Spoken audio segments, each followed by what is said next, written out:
اللہ تبارک و تعالیٰ کا یہ ارشاد گرامی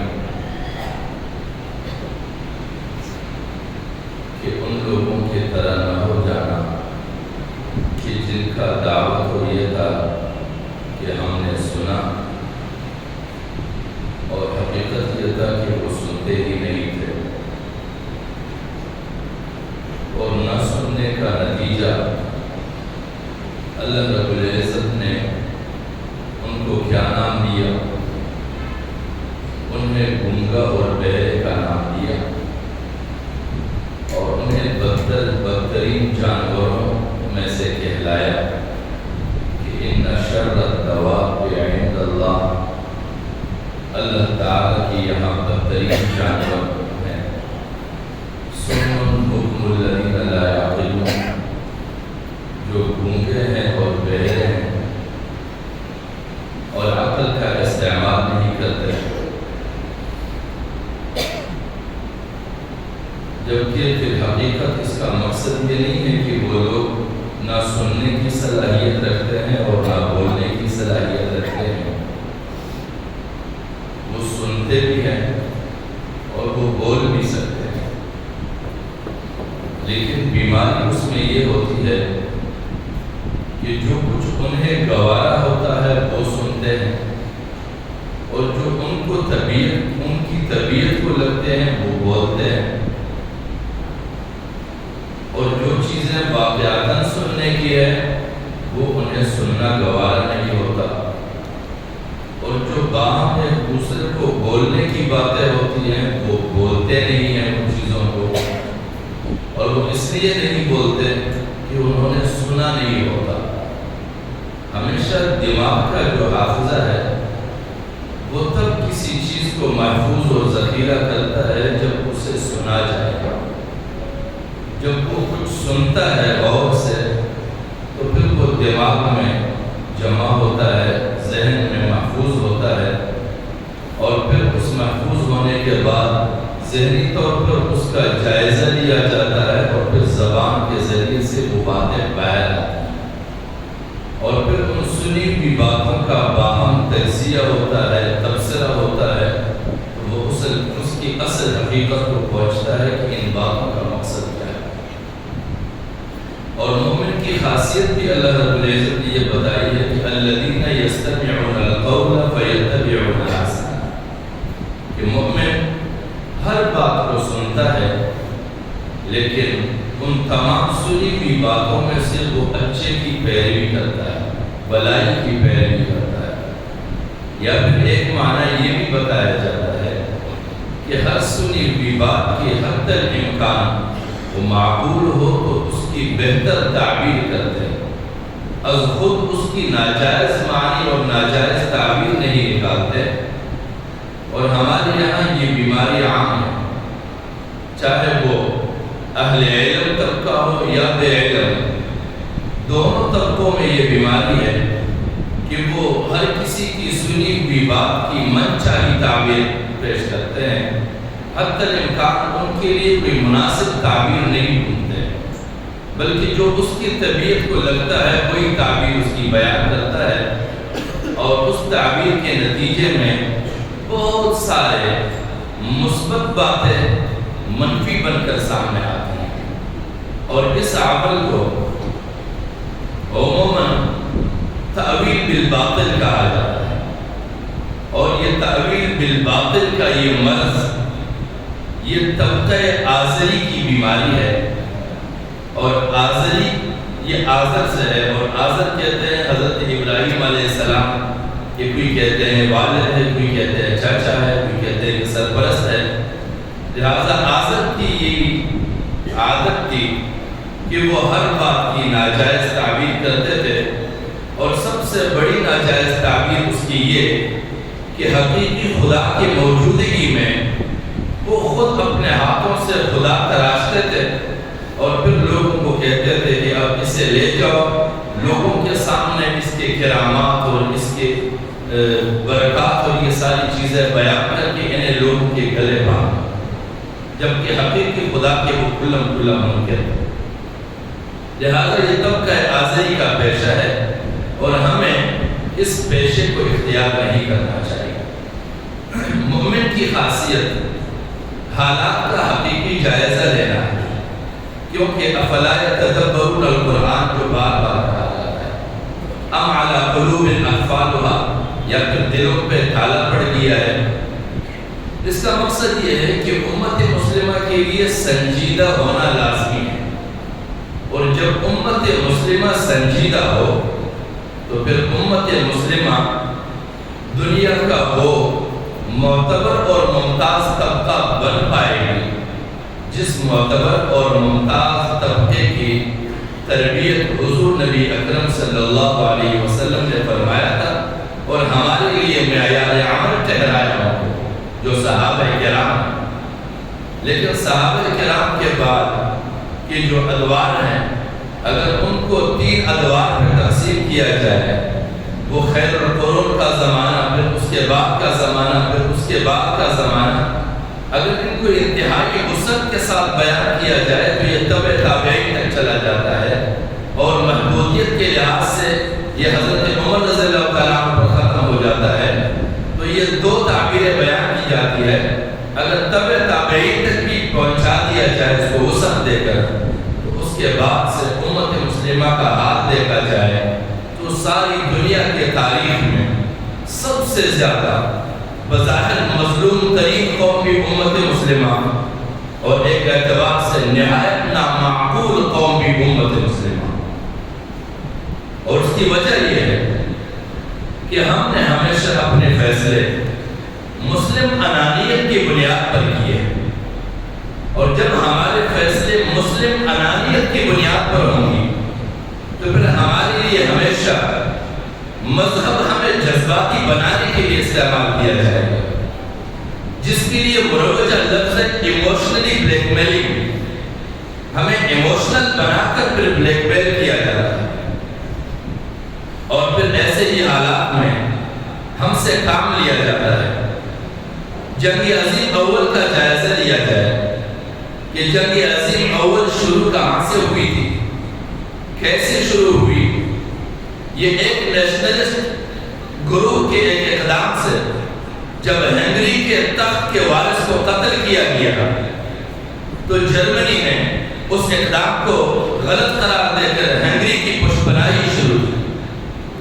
اور پھر اس پشپناہی میں اس وقت ایک طرف نیشنلزم اور دوسرے طرف دنیا کا کیپٹلسٹ طبقہ جو سرمایہ کو بنیاد بنا کر دنیا پر راج کرتے ہیں،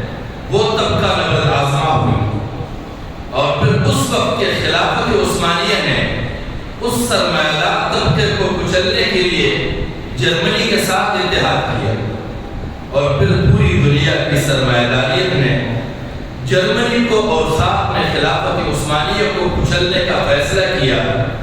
تو ہمارا وہ امت مسلمہ جو آج ہم عرب نقشوں پر اس کو ممالک کی شکل میں دیکھتے ہیں، یہ سب کے سب ان کے کیپٹلسٹ ممالک کے اجارہ میں اور ان کے غلامی میں خلافت عثمانیہ کے خلاف عرب لیگ اور عرب قومیت کے نام پر نبرد آزما ہوئی۔ اور ہم جب خود باہم مسلمان بیٹھتے ہیں تو ہم ان تاریخوں کا جائزہ لیتے ہیں کہ پہلی جنگ عظیم میں غیر مسلموں کے ہاتھ اتنے لوگ قتل ہوئے، دوسری جنگ عظیم میں غیر مسلموں کے ہاتھ اتنے لوگ قتل ہوئے، جبکہ ان جنگوں کا باہم نبرد آزما ہونا اور بد مقابل ہونا کفر اور اسلام کے بنیاد پر نہیں تھا، بلکہ اس زمانے کے جو بھی نظام تھے یا جو طبقاتی تقسیم تھا، اس طبقاتی تقسیم کے بنیاد پر ایک دوسرے کے مد مقابل آئے، اور وہ قتل اس زمانے کے ان نظریات کے بنیاد پر کہ ایک طرف نیشنلزم ہے اور دوسری طرف کیپٹلزم ہے، اور نیشنلزم کے 2 طبقے، ایک نیشنلزم وہ غیر مسلموں میں جرمنی کے شکل میں، اور ایک نیشنلزم عرب اقوام کے صورت میں کیپٹلسٹ کے پشپناہی میں، اور یہ دونوں لڑے، اور دونوں طرف مسلمان بھی قتل ہوئے، دونوں طرف غیر مسلم بھی قتل ہوئے، کیونکہ اس طرف جو عرب قتل ہوئے وہ کیپٹلسٹ کے حمایت میں قتل ہوئے، اور ایک اسلامی ریاست کو پامال کرنے کے لیے، اور دوسرے طرف ایک اسلامی مملکت کے دفاع میں مسلمان قتل ہوئے، لیکن اس کے ساتھ بھی جرمنی اتحاد میں. اور پھر دوسری جنگ عظیم وہ پھر اس بنیاد پر ہے کہ جرمنی پر پہلی جنگ عظیم میں جو شرائط عائد کیے گئے تھے وہ تقریباً کوئی 90 لاکھ یا کتنے 90,000 ٹن سونے کے برابر جرمانہ عائد کیا گیا تھا جرمنی پر کہ آپ نے یہ باقاعدہ ادا کرنے ہیں. اور پھر جا کر 1939 میں پھر اس جنگ کا آغاز ہوا کہ اس نے اس معاہدے کو پامال کیا اور کچھ ممالک پر حملے کیے. پھر مسلم اور غیر مسلم دونوں جانب ہیں. پھر اس قتل کو کفر اور اسلام کے قتل عام کیوں قرار دیا جائے؟ اس کی بنیادی وجہ یہ ہے کہ ہم نے کبھی بھی ان بین الاقوامی سطح پر واقع ہونے والے حالات کا بغور جائزہ نہیں لیا ہے. اور ہمیں پھر وہ طبقے جو باقاعدہ عالمی طاقتوں کے لیے کام کرتے ہیں وہ ہمیں مذہبی بنیادوں پر جذباتی بنا کر پھر سے استعمال کرتے ہیں. اسی طرح افغانستان کا جنگ لڑا گیا، جہاد کے نام پر روس کے خلاف مغربی طاقت استعمال ہوئی، لیکن بیچ میں جانیں اور خون ہماری استعمال کی. لیکن پھر فیصلہ کیسے ہوا؟ وہ فیصلہ جنیوا معاہدے کی شکل میں ہر شخص پڑھ سکتا ہے کہ اس میں روس تو ایک لحاظ سے باقاعدہ افغانستان پہ حملہ آور ہوتا ہے، دوسری جانب مجاہدین کی پشت پناہی مغربی قوتیں کر رہی ہے. لیکن جب دونوں کے درمیان فیصلہ کن مرحلہ آتا ہے تو نہ مجاہدین کو کوئی پوچھتا ہے نہ افغانستان کو کوئی پوچھتا ہے. اور اس جنگ کے بین الاقوامی معاہدے میں ایک فریق پاکستان کو بنایا جاتا ہے، ایک فریق افغانستان کو بنایا جاتا ہے. روس افغانستان کا ضامن بنتا ہے اور مغربی طاقتیں پاکستان کا ضامن بنتا ہے. لہذا اس طرح کی جنگیں مغربی اور عالمی مفادات کے لیے ہوتی ہے، یہ کفر اور اسلام کی بنیاد پر نہیں ہوتی ہے، کیونکہ یہ خطے مفادات کی بنیاد پر عالمی طاقتوں کے درمیان تقسیم ہے. اس وقت پھر سے مسئلہ ہمارے سامنے فلسطین کا مسئلہ ہے. یہی فلسطینی حضرات اور یہی عرب ممالک جب خلافت عثمانیہ کو تاراج کیا جا رہا تھا، یہی فلسطین اور عرب کے تمام ممالک یہ برطانیہ کے اتحادی تھے. خلافت عثمانیہ کو تاراج کرنے کے لیے اور وقتی طور پر ان معاہدات میں وہ دھوکے میں پڑے ہوئے تھے کہ برطانیہ ہمیں خلافت عثمانیہ جیسے عظیم سلطنت سے آزادی دلا کر پھر ہمیں علیحدہ علیحدہ طاقت بنا کے چھوڑے گا. یہ کہاں کی عقل مندی ہے؟ یعنی ایک دشمن کے ہاتھوں تمہارا بٹوارا ہو اور پھر اس دشمن سے یہ توقع رکھی جائے کہ ہمیں یہ آزادی دے گا. اور آج پھر ہم اسی نامعقولیت میں پڑے ہوئے ہیں کہ ہم پھر سے برطانیہ کے ہاتھوں تقسیم ہوئے تمام عرب ممالک، وہ سعودیہ ہو، دبئی ہو، قطر ہو، عمان ہو، یمن ہو، جتنے بھی ممالک، وہ مصر اور شام تک، یہ سارے برطانیہ کی تقسیم کردہ خطے ہیں. اور انہی خطوں میں اسرائیل بھی انہی کا تقسیم ہے. آج سارے تقسیم ہمیں منظور ہے، ہمیں فلسطین کی تقسیم منظور نہیں. فلسطین کو ریاستی حیثیت دلانے کے بجائے ہم فلسطین کے قتل عام پر خوش ہوتے ہیں، بجائے اس کے کہ اس چیز پر زور دیا جائے کہ فلسطینیوں کو لڑوا کے قتل کرایا جائے. تمام مسلم ممالک اس جانب توجہ دیں کہ فلسطین کو ریاستی حیثیت کس طرح دلایا جائے تاکہ فلسطین اپنی ریاستی حیثیت کے حصول کے بعد اقوام متحدہ میں اپنے معاملات کا خود مدعی بنے. آج تو دوسرے ممالک فلسطین کی مدعیت میں کھڑے ہیں اور وہ اس طرح جیسے کہ اردو میں ایک مثال ہے کہ مدعی سست گواہ چست. اب جب اقوام متحدہ میں ابھی قراردادیں منظور ہونے کے لیے ووٹنگ ہوئی تو 40 ممالک نے سرے سے ووٹ ہی استعمال نہیں کیے. اب ان ممالک کو گنا جائے کہ کون کون سے ممالک اس میں شامل ہیں. تمام وہ ممالک اس میں شامل ہیں جو ہمیشہ سے یہی چاہتے ہیں کہ فلسطین اور اسرائیل کا مسئلہ حل نہ ہو، یہ مرتے رہے. اور اس لیے کہ مغرب اسرائیل کے ذریعے عرب کو بلیک میل کر کے عرب کے وسائل سے استفادہ کرے اور پھر اسی طرح اسرائیل کو عرب کے اتحاد سے بلیک میل کر کے اسرائیل کے سرمایہ سے استفادہ کرتے رہے. وہ اس تنازع کو برقرار کرنا چاہتے ہیں. اور پھر عرب ممالک خود اس مسئلے کو کیوں نہیں حل کرنا چاہتے؟ وہ اس لیے حل نہیں کرنا چاہتے تاکہ اس تنازع کو برقرار رکھتے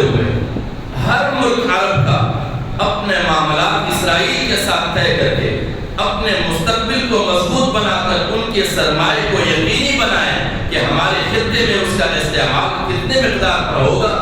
اس معاہدے کو یقینی بنانے کے بعد ایک عرب ملک اسرائیل کی طاقت اور کی حیثیت اور ریاست کی حیثیت کو تسلیم کرے گا۔ جب تنہا وہ تسلیم کریں گے تو وہ اپنے مفادات کے مستقبل کے حوالے سے محفوظ بنائیں گے، فلسطین کی کوئی فکر نہیں ہوگی۔ آج ہمیں بحیثیت مسلمان جو فکر لائے ہیں، ہم اس دور میں تو ہے کہ جگہ جگہ چادر تانے ہوئے ہم فلسطین کے لیے پیسے جمع کرتے ہیں، ہم روئی زمین کے دیگر مظلوموں کے لیے اور مجبوروں کے لیے پیسے جمع کرتے رہے۔ ہمارے اس طرح کا کیا صورتحال ہے؟ یہ جماعتیں جو آج یہاں پر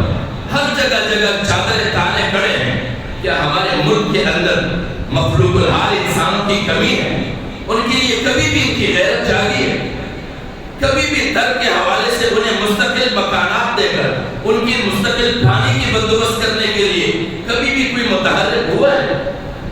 ہماری یہی سیاسی جماعتیں ہیں جو ہر دفعہ کسی قوم کے مستقبل کو روشن بنانے کے دعوے سے قوم سے ووٹ حاصل کرتے ہیں، اس قوم کے مستقبل کے بدترین حالات کو کبھی سدھارنے کے لیے عملی طور پہ اترے ہیں۔ آج جگہ جگہ کھڑے ہیں،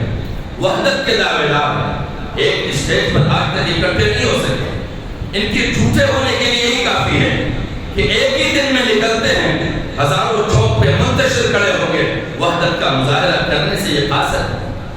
ہمارا یہ حال ہے اور ہم بیوقوف بنتے جا رہے ہیں اور ان کی بیوقوفی میں مبتلا ہو رہے ہیں۔ ہمارے اپنے اہل محلوں میں کتنے مجبور لوگ ہیں، ہمارے اپنے گھروں کے آس پاس میں کتنے مجبور لوگ ہیں۔ دنیا کے جہاز جو امداد کے لیے نکلے ہیں وہ ان حدود کو پار نہیں کر پا رہے ہیں۔ سمجھ میں نہیں آتا یہاں اکٹھے کرنے والے کیسے فلسطین تک پہنچا رہے ہیں۔ یہ ایک سیاسی کاروبار ہے، مذہبی بلیک میلنگ ہے۔ اگر ہم ان معاملات کو سمجھیں اور ہم سنجیدہ ان معاملات پر غور کریں اور ہر بندہ جو ہم میں سے زیادہ جذباتی بنتے ہیں وہ بین الاقوامی اصول کے مطابق عالمی بین الاقوامی معاہدات کو پڑھے اور جنگ عظیم اول اور جنگ عظیم دوم کے اسباب اور ان کے محرکات کو پڑھے کہ کیا بنیاد تھی کہ ہم جنگوں میں دھکیلے گئے، جنگوں سے نکالے گئے اور آج تک ہمارے مستقبل کے کوئی لائے عمل طے نہیں ہو پایا۔ اللہ کریم ہمیں توفیق بخشے کہ ہم اپنے آپ کو سمجھیں، اپنی حیثیت کو سمجھیں، اپنی اہمیت کو سمجھیں، اپنے معقولیت کو دیکھیں اور پھر بین الاقوامی دنیا کے حالات کو سمجھیں کہ دنیا کس قسم کی ہے اور ہمارا یہ اچھلنا اور کودنا ان کے سامنے کیا حیثیت رکھتا ہے، ہم کر کیا سکتے ہیں، ہمیں کرنا کیا چاہیے۔ ہم معقولیت کی بنیاد پر وہ اقدامات کرتے ہیں جو روئی زمین کے سارے وہ لوگ جن کی دنیا کی قدرت پر کنٹرول ہے ان کو ہم یا تو خاموش تماشائی نظر آتے ہیں یا پھر ہم بندروں کی طرح ان کو کرتب دکھانے والے نظر آتے ہیں۔ حقیقت میں دنیا کے معاملات کو سمجھنے والے انہیں ہم نظر نہیں آتے ہیں۔ اللہ کریم ہمیں سنجیدہ مومن اور سنجیدہ انسان بننے کی توفیق عطا فرمائے۔ وآخر دعوانا الحمدللہ۔